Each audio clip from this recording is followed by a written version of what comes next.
Welcome to Cheater Confessions. Let's get started with today's story. I always thought my life was simple. Not boring, just steady. After 25 years of marriage, you fall into a rhythm. You know each other's moods, habits, what makes them tick.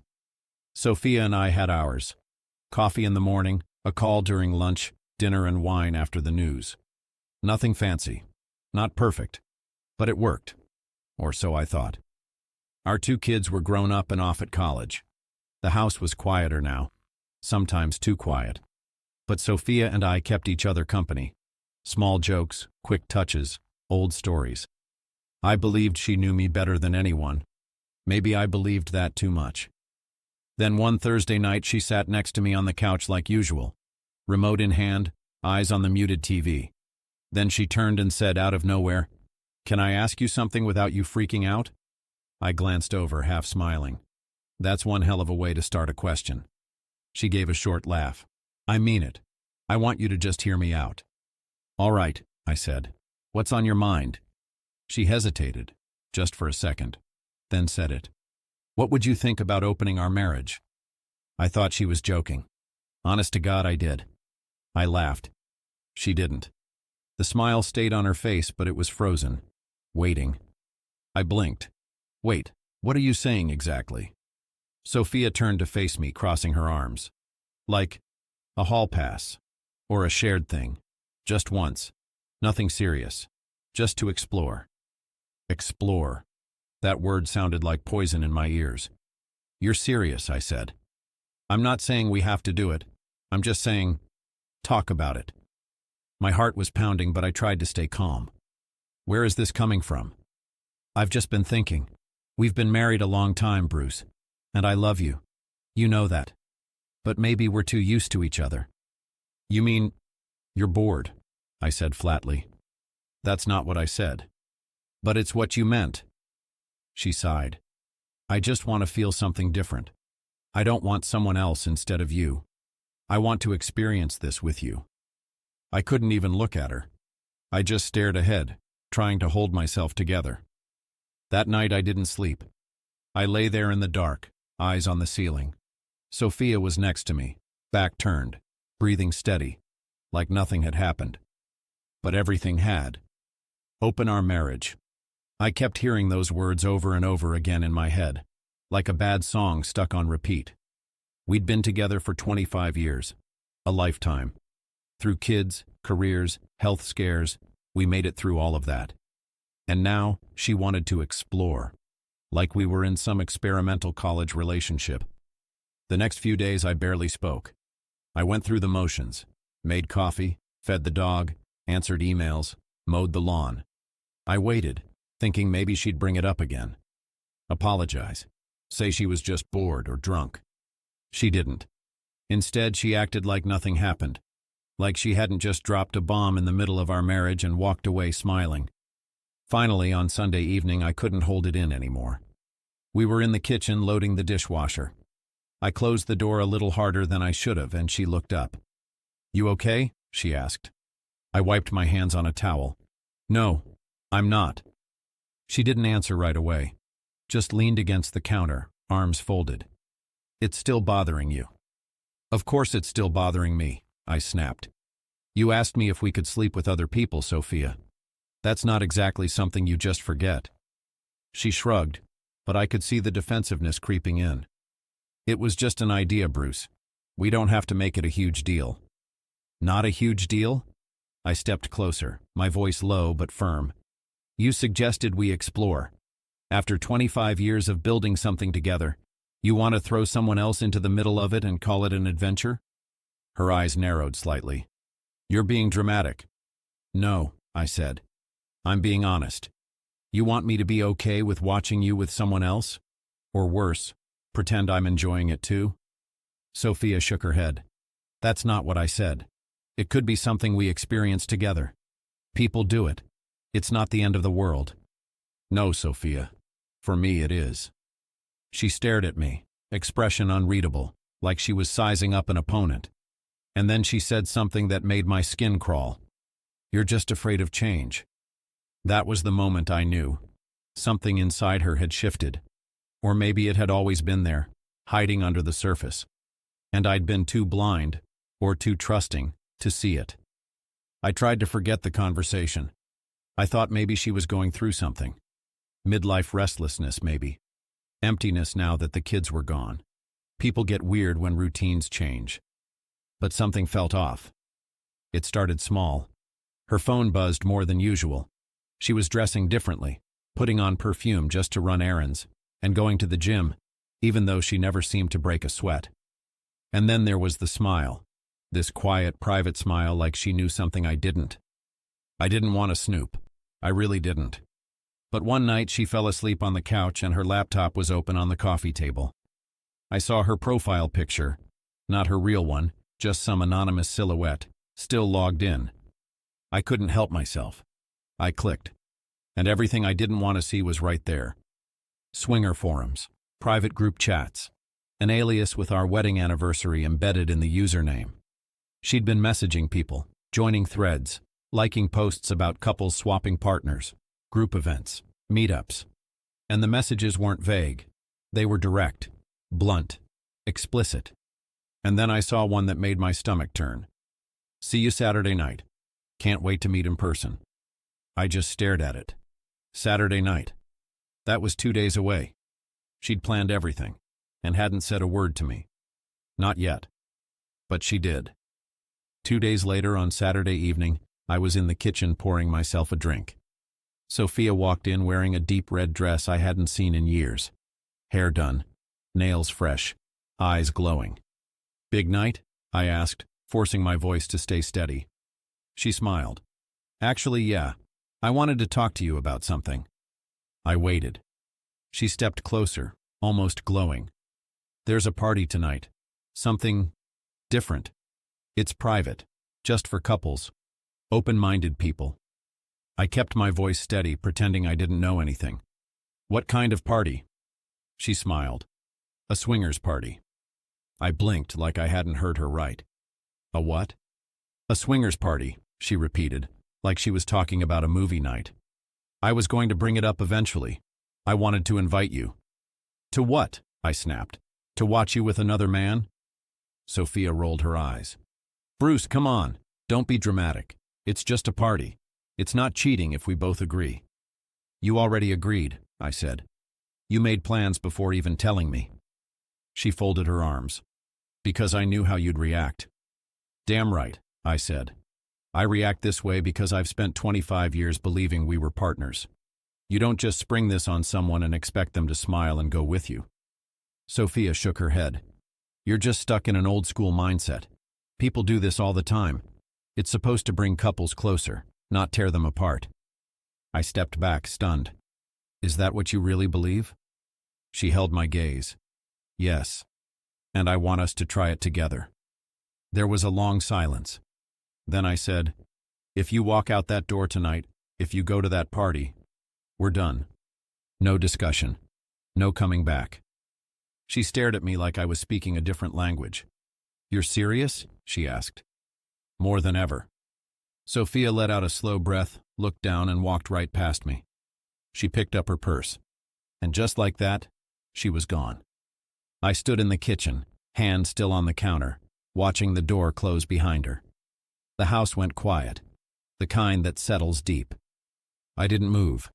I just sat in the dark, trying to figure out when exactly things had changed. When did I stop seeing her clearly? How long had she been drifting away? Was it this year? Last year? 5 years ago? I didn't know. At 1:42 a.m. I heard the garage door open. Her car. She was back. I didn't get up. I didn't ask how it went. I didn't want to know. I heard her heels click across the floor. Keys dropped into the bowl by the door. The fridge opened. Water bottle. After that, the clink of a glass being set down. Silence. Then she walked past the living room like she'd just come back from the grocery store. Still up? She asked, voice casual. I didn't answer. She paused near the hallway, waiting. When I didn't respond, she gave a little sigh, like I was the one being unreasonable, then disappeared into the bedroom. I sat there for a long time. Hours, maybe. At some point, I picked up my phone. I wasn't looking for anything specific, just something to keep my hands busy. Out of habit, I opened the photo app and started scrolling through old memories. Pictures of us, the kids when they were little, birthdays, beach trips, a dinner we had in Rome, all those frozen moments when everything felt real and whole. I was trying to accept it, that this was the end of the road. Then I saw it. A video file. No title. Just a timestamp. From 2 hours ago. My chest tightened. It had synced to the cloud automatically. She'd forgotten her phone was still connected. I stared at the thumbnail for a long time. A low-lit hotel room. Red-tinted lights. The corner of a wine bottle. And Sophia's arm, unmistakable, wearing the bracelet I gave her on our 15th anniversary. My stomach twisted. I clicked play. It started with her face right up in the camera. She was laughing, her voice tipsy and flirty. "Film this for me," she said to someone behind the phone. "I want to remember it." She stepped back. And then they came into view. 3 men, all shirtless, touching her like she was some kind of prize. She didn't hesitate. She welcomed it. Kissed one, then another. Whispered something in one's ear that made him grin wide and pull her close. She looked alive, happy, more alive than I'd seen her in years, and not once did she look like someone who had left anything behind at home. I stopped the video. Couldn't watch more.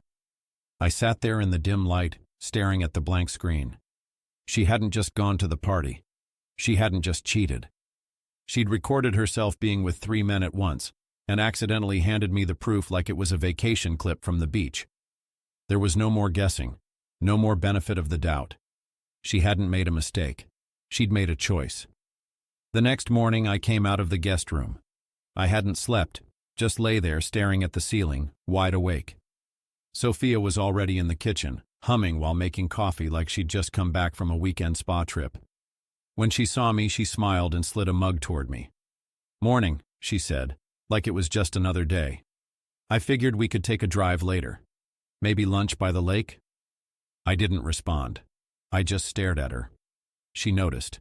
The smile faded slightly. "What?" she asked, her voice quieter now. I pulled out a chair and sat down. Then I placed my phone on the table between us. "Sit," I said. She hesitated. Then she sat. For a second I saw something in her eyes. The moment she remembered the cloud, the automatic sync, the video. But it was too late. I opened it. Full screen. Pressed play. She didn't say a word. Just sat there watching herself, laughing, undressing, surrounded by 3 men. Her voice, her smile, her body, all of it given away like it meant nothing. The sound filled the kitchen. When it ended, I locked the screen and looked at her. "I didn't know it would upload," she finally said, barely above a whisper. "I don't care," I said. "You still went. You still did it. And you smiled while you did." Tears welled in her eyes. She reached for my hand, but I pulled away. "I made a mistake. I just wanted to try something new," she said. "I didn't mean to hurt you." "No," I said. "You made a plan." She stood up and started pacing, trying to explain, saying she'd felt lost, disconnected, unsure of who she was. She said we could fix it. Go to counseling. Start over. I asked her one question. "Then why were you smiling in the video? You didn't look confused. You looked alive." She stopped, her mouth open, but no answer came out. I stood up, calm, detached. "I'm done." She stepped in front of me, desperate now. "Please, don't do this. We have a life, a family. You can't just throw it all away over one night." "You threw that away the second you walked out the door," I said. I walked past her. She called my name again, crying, begging, shaking. But I didn't stop. Because there was no going back. I didn't sleep that night either. I just drove. Nowhere in particular. Just miles of open road, headlights cutting through the dark while my hands stayed tight on the wheel. My phone buzzed every few minutes. Texts, calls, voicemails, all from her. "Bruce, please call me back. I'm so sorry. We can talk about this. It didn't mean anything. Don't throw us away." It didn't mean anything. That was the one that stuck. That video didn't look like nothing. It looked like a woman living her best life, with 3 men at once, strangers who meant nothing to her, while I sat at home drinking whiskey, trying to keep our marriage from bleeding out. Around 3 a.m., I parked at the edge of a quiet park, the one we used to take the kids to when they were little. I sat there for a long time, watching the shadows move under the streetlights. Then I pulled out my phone and texted her. "There's nothing left to talk about. I'll be filing first thing in the morning." Then I blocked her number. It was like exhaling after holding my breath for 25 years. The next day, I did exactly what I said I would. Walked into my lawyer's office with the video on a flash drive. Proof of everything that needed to be said, without a single word. I didn't want revenge. I just wanted it done. And once I started moving, I didn't stop. I canceled the shared credit cards, changed the locks, and packed up her things while she was out. When she came back, she saw the locks had been changed, and her stuff was sitting outside. She picked up a few things and left without a word. I also called the kids and told them we'd talk when they had time. I let my sister and my closest friend Marcus know too. I wasn't hiding anything. I wasn't embarrassed. This wasn't my shame to carry. Sophia broke the silence 2 days later. She came back to the house, but I didn't let her in. We spoke through the screen door like strangers. She looked tired. No makeup. Hair tied back. Her voice shook. "Bruce, I was stupid. I panicked. I didn't know how to talk to you." I nodded. That would have been a good place to start. She wiped her eyes. "I thought if I did something crazy, something wild, I'd feel alive again." "And did you?" "No, I just feel sick." She looked past me, then asked, "Can I come in?" I shook my head.